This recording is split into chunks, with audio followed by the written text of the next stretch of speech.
আমার পরিবারের সবাই মরে যায় সেই বন্যাতে। তারপর আমি এই গ্রামে এসে আশ্রয় নিই। এই গ্রামের কোথাও থাকার জায়গা পাই না। এরপর একটা সময় তোর বাবার সাথে আমার দেখা হয়। তোর বাবা আমাকে এই বাড়িতে নিয়ে আসে।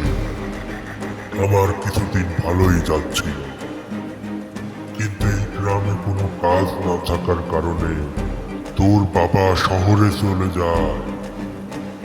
তারপর থেকেই ঝামেলা শুরু। তোমার চাচা হাকিম আমার উপর জুলুম শুরু করে। আমাকে বারবার বাড়ি থেকে চলে যেতে বলে, কিন্তু আমি চাই নাই। তারপর তারপর একদিন জানতে পারি তোর চাচা নানা রকম কুপুরি কালামের সাথে জড়িত। নানা রকম কালা জাদু জানে সে। এটা জেনে ফেলাতে সে আমার উপর কালা জাদু করে।